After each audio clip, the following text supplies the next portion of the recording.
Hi friends, welcome to computer tech world. ನಾನು ಸಾಗರ್. ಸ್ನೇಹಿತರೆ, ಇವತ್ತಿನಿಂದ ಬೇಸಿಕ್ ಮೈಕ್ರೋಸಾಫ್ಟ್ ಎಕ್ಸೆಲ್ ಸೀರೀಸ್ ನ ಶುರು ಮಾಡ್ತಾ ಇದ್ದೀನಿ. ಇವತ್ತಿನ ವಿಡಿಯೋದಲ್ಲಿ ಇಂಟ್ರೊಡಕ್ಷನ್ ಟು ಎಕ್ಸೆಲ್. ಎಕ್ಸೆಲ್ ಅಂದ್ರೆ ಏನು, ಇದನ್ನ ಎಲ್ಲಿ ಬಳಸ್ತಾರೆ, ಯಾಕೆ ಬಳಸ್ತಾರೆ, ಇದರ ಫೀಚರ್ಸ್ ಏನು, ಈ ಎಲ್ಲ ವಿಚಾರಗಳನ್ನ ಇಂದಿನ ಸಂಚಿಕೆಯಲ್ಲಿ ಒಂದೊಂದಾಗಿ ಥಿಯರಿ ಮೂಲಕ ತಿಳಿತಾ ಹೋಗೋಣ. ಸ್ನೇಹಿತರೆ, ಈ ಸೀರೀಸ್ ಅಲ್ಲಿ ಒಟ್ಟು 27 ಲೆಸನ್ಸ್ ಇದೆ. ಇದು ಮೊದಲನೇ ಲೆಸನ್. ಸ್ನೇಹಿತರೆ, ನಾವು ಬೇಸಿಕ್ ಕಾನ್ಸೆಪ್ಟ್ ಅನ್ನ ಸರಿಯಾಗಿ ಅರ್ಥ ಮಾಡ್ಕೊಂಡ್ರೆ ನಮಗೆ ಅಡ್ವಾನ್ಸ್ ಎಕ್ಸೆಲ್ ಸರಿಯಾಗಿ ಅರ್ಥ ಆಗುತ್ತೆ. ನಾವು ಏಕ್ದಮ್ ಫಾರ್ಮುಲಾ ಅಡ್ವಾನ್ಸ್ ಎಕ್ಸೆಲ್ ಅಂತ ಹೋದರೆ ಏನು ಅರ್ಥ ಆಗೋದಿಲ್ಲ. ಸೊ ಆ ಕಾರಣಕ್ಕಾಗಿ ನಾವು ಬೇಸಿಕ್ ಇಂದ ಕಲಿಯೋಣ. ಸ್ನೇಹಿತರೆ, ಮೊದಲನೇದಾಗಿ ಎಕ್ಸೆಲ್ ಅಂದ್ರೆ ಏನು ಅಂತ ಅರ್ಥ ಮಾಡ್ಕೊಳ್ಳೋಣ. ಎಕ್ಸೆಲ್ ಅಂತಂದ್ರೆ ಸ್ಪ್ರೆಡ್ ಶೀಟ್, SPREADSHEET. ಇದು ಕೂಡ ಒಂದು ಮೈಕ್ರೋಸಾಫ್ಟ್ ಆಫೀಸಿನ ಭಾಗ. ಸ್ನೇಹಿತರೆ, ಇನ್ನ ಇದನ್ನ ಸ್ಪ್ರೆಡ್ ಶೀಟ್ ಅಂತಾನೆ ಯಾಕೆ ಕರೀತಾರೆ? ನಾವು ಮೈಕ್ರೋಸಾಫ್ಟ್ ಎಕ್ಸೆಲ್ ಓಪನ್ ಮಾಡಿದ ತಕ್ಷಣ ಟೇಬಲ್ ಫಾರ್ಮ್ಯಾಟ್ ಅಲ್ಲಿ ರೋಸ್ ಮತ್ತೆ ಕಾಲಮ್ಸ್ ಮೊದಲೇ ಅರೇಂಜ್ ಆಗಿರೋದ್ರಿಂದ ಡೇಟಾನ ಎಂಟರ್ ಮಾಡೋದಕ್ಕೆ ತುಂಬಾ ಸುಲಭ ಆಗುತ್ತೆ.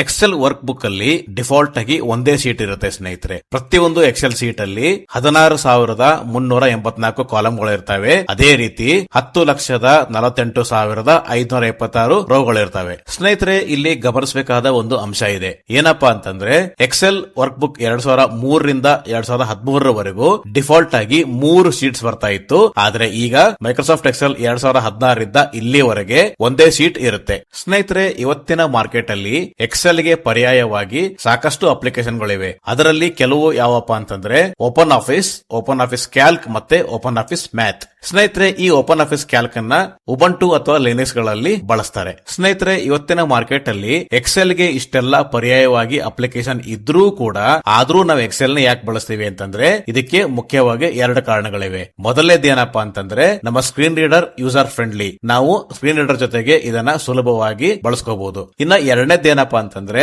ಲಾರ್ಜ್ ಡೇಟಾನ ನಾವು ಇದರಲ್ಲಿ ಎಂಟರ್ ಮಾಡಬಹುದು ಮತ್ತೆ ನಮಗೆ ಬೇಕಾದ ಹಾಗೆ ನಾವು ಈಸಿಯಾಗಿ ಎಕ್ಸ್ಟ್ರಾಕ್ಟ್ ಮಾಡ್ಕೋಬಹುದು. ಇನ್ನ ಎಕ್ಸೆಲ್ ವರ್ಕ್ ಬುಕ್ ನ ಎಲ್ಲಿ ಮತ್ತೆ ಯಾಕೆ ಬಳಸ್ತಾರೆ ಅಂತ ಅನ್ನೋದನ್ನ ಅರ್ಥ ಮಾಡ್ಕೊಳ್ಳೋಣ. ಸ್ನೇಹಿತರೆ, ಸಾಮಾನ್ಯವಾಗಿ ಎಕ್ಸೆಲ್ ವರ್ಕ್ ಬುಕ್ ನ ಸ್ಕೂಲ್, ಕಾಲೇಜ್, ಸರ್ಕಾರಿ ಕಚೇರಿಗಳು ಮತ್ತೆ ಕಂಪನಿಗಳಲ್ಲಿ ಹೆಚ್ಚಾಗಿ ಬಳಸ್ತಾರೆ. ಯಾಕೆ ಅಂತಂದ್ರೆ ಸ್ಕೂಲ್ ಮತ್ತೆ ಕಾಲೇಜ್ಗಳಲ್ಲಿ student attendance, progress card, marks card ಮತ್ತೆ ಲೆಸನ್ ಪ್ಲಾನ್ ರೆಡಿ ಮಾಡೋದಕ್ಕೆ ಹೆಚ್ಚಾಗಿ ಬಳಸ್ತಾರೆ. ಇನ್ನ ಸರ್ಕಾರಿ ಕಚೇರಿಗಳಲ್ಲಿ ಡೇಟಾ ಎಂಪ್ಲಾಯಿ ಶೀಟ್ ರೆಡಿ ಮಾಡೋದಕ್ಕೆ, ಫೈನಾನ್ಷಿಯಲ್ ರಿಪೋರ್ಟ್ ರೆಡಿ ಮಾಡೋದಕ್ಕೆ, ಹಾಗೆ ವೆದರ್ ರಿಪೋರ್ಟ್, ಈ ಎಲ್ಲಾ ಕೆಲಸಗಳಿಗಾಗಿ ಎಕ್ಸೆಲ್ ಶೀಟ್ ನ ಹೆಚ್ಚಾಗಿ ಬಳಸ್ತಾರೆ. ಸ್ನೇಹಿತರೆ, ಇದಿಷ್ಟು ಈ ವಿಡಿಯೋದ ಮಾಹಿತಿ. ಈ ವಿಡಿಯೋಗೆ ಒಂದು ತಪ್ಪದೆ ಲೈಕ್ ಮಾಡಿ, ನಿಮ್ಮ ಸ್ನೇಹಿತರೊಂದಿಗೆ ಶೇರ್ ಮಾಡ್ಕೊಳ್ಳಿ. ಇನ್ನು ನಮ್ಮ ಚಾನಲ್ ಗೆ ಸಬ್ಸ್ಕ್ರೈಬ್ ಆಗಿಲ್ಲ ಅಂತಂದ್ರೆ ಈ ಕೂಡಲೇ ಸಬ್ಸ್ಕ್ರೈಬ್ ಮಾಡ್ಕೊಳ್ಳಿ. Thank you friends, thank you very much.